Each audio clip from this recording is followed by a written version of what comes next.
നമസ്കാരം, മലയാളി വാർത്തയിലേക്ക് സ്വാഗതം. കാലവർഷം എത്താൻ ഇനി ദിവസങ്ങൾ മാത്രം ബാക്കി. വേനൽ മഴ തകർത്ത് പെയ്യുകയാണ്. വേനൽ മഴയിൽ വലിയ രീതിയിലുള്ള നാശനഷ്ടങ്ങളൊക്കെ ഉണ്ടായിക്കൊണ്ടിരിക്കുകയാണ്. പലയിടത്തും വെള്ളക്കെട്ട് രൂക്ഷമാവുകയാണ്. ഈ ഒരു സാഹചര്യമാണ് സംസ്ഥാനത്തെ പലയിടങ്ങളിലുമായിരിക്കുന്നത്. ഇനി കാലവർഷം കൂടി എത്തുമ്പോൾ എന്തായിരിക്കും സ്ഥിതി എന്ന ആശങ്ക ഇതിനോടകം ജനങ്ങൾക്ക് ഉണ്ട്. കാലവർഷം എത്താനിരിക്കെ സംസ്ഥാനത്ത് 2 ദിവസം കൂടി ശക്തമായ വേനൽ മഴ തുടരുമെന്നാണ് കാലാവസ്ഥാ നിരീക്ഷണ കേന്ദ്രം അറിയിച്ചിരിക്കുന്നത്. ചക്രവാത ചുഴിയുടെയും ന്യൂനമർദ്ദപാത്തിയുടെയും സ്വാധീനത്താലാണ് ഇങ്ങനെ സംഭവിക്കുന്നത്. വടക്കൻ മേഖലയിൽ ചെറിയ തോതിൽ മേഘവിസ്ഫോടന സാധ്യതയുണ്ട് എന്ന മുന്നറിയിപ്പ് കൂടി വന്നിട്ടുണ്ട്. അതായത് വടക്കൻ മേഖലയിലൊക്കെ ചെറിയ തോതിലുള്ള മേഘവിസ്ഫോടനം ഉണ്ടാകും. എന്താണ് മേഘവിസ്ഫോടനം എന്ന് നമുക്ക് വിശദമായി ഒന്ന് നോക്കാം. വലിയൊരു മുന്നറിയിപ്പ് തന്നെയാണ് മേഘവിസ്ഫോടന മുന്നറിയിപ്പ്. വളരെ ചെറിയ സമയത്തിനുള്ളിൽ ഒരു ചെറിയ പ്രദേശത്ത് പെയ്തിറങ്ങുന്ന അതിശക്തമായ മഴയാണ് മേഘസ്ഫോടനം അഥവാ കെട്ടിപ്പെയ്ത്ത് അഥവാ ക്ലൗഡ് ബേസ്റ്റ് എന്ന് വിളിക്കുന്നത്. പലപ്പോഴും മിനിറ്റുകൾ മാത്രം നീളുന്ന ഈ പ്രതിഭാസം വലിയ വെള്ളപ്പൊക്കങ്ങൾക്കും നാശനഷ്ടങ്ങൾക്കും ഒക്കെ ഇടയാക്കാറുണ്ട്. കാറ്റിന്റെയും ഇടിമുഴക്കത്തിന്റെയും അകമ്പടിയോട് കൂടിയാണ് ആരംഭിക്കുന്ന മഴ പെട്ടെന്ന് ശക്തി പ്രാപിച്ച് ആ പ്രദേശത്തെ ആകെ പ്രളയത്തിലാക്കുകയും ചെയ്യും. പൊതുവെ പറഞ്ഞാൽ മണിക്കൂറിൽ 100 മില്ലിമീറ്ററിൽ കൂടുതൽ മഴ ഒരു സ്ഥലത്ത് കിട്ടിയാൽ അതിനെ മേഘവിസ്ഫോടനമെന്ന് കരുതാം. ശക്തമായ മഴയും കാറ്റും ഇടിയും ചിലപ്പോഴൊക്കെ ആലിപ്പഴ വർഷവും ഈ മേഘങ്ങളുടെ പ്രത്യേകതയാണ്. ഈ ഇനത്തിൽപ്പെട്ട മേഘത്തിനുള്ളിൽ ശക്തിയേറിയ വായുപ്രവാഹം വലിയ ചാംക്രമണ രീതിയിൽ രൂപപ്പെടുന്നു. മേഘത്തിന്റെ നടുഭാഗത്തൂടെ അടിയിൽ നിന്ന് മുകളിലേക്ക് ഉയരുന്ന വായുപ്രവാഹത്തെ അപ് ഡ്രാഫ്റ്റ് എന്നും മേഘത്തിന്റെ വശങ്ങളിലൂടെ താഴേക്ക് പതിക്കുന്ന വായുപ്രവാഹത്തെ ഡൗൺ ഡ്രാഫ്റ്റ് എന്നും വിളിക്കുന്നു.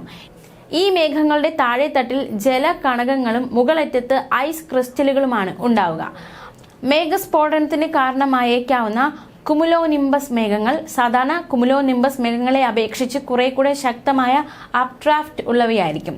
അതുകൊണ്ട് അവ അന്തരീക്ഷത്തിന്റെ മുകൾ തട്ടിലേക്ക് വേഗത്തിലെത്തുന്നു. ഇവ രൂപപ്പെടുന്ന സ്ഥലത്തെ പ്രത്യേകതകൾ അനുസരിച്ച് ഇപ്രകാരം അപ്ഡ്രാഫ്റ്റായി ഉയർന്ന വായുപ്രഭാവം പതിവിലും ഉയർന്ന അളവിൽ അന്തരീക്ഷ ഈർപ്പം വഹിച്ചേക്കാം.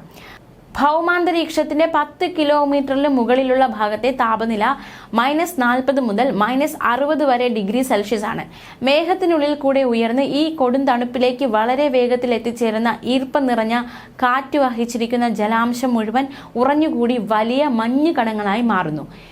കാറ്റിന്റെ മുകളിലേക്കുള്ള പ്രവാഹം അല്പം ശമിക്കുന്നതോടുകൂടെ ഈ മഞ്ഞുകണങ്ങൾ ഭൂഗുരുത്വ ആകർഷണത്തിൽപ്പെട്ട് താഴേക്ക് പതിക്കുന്നു.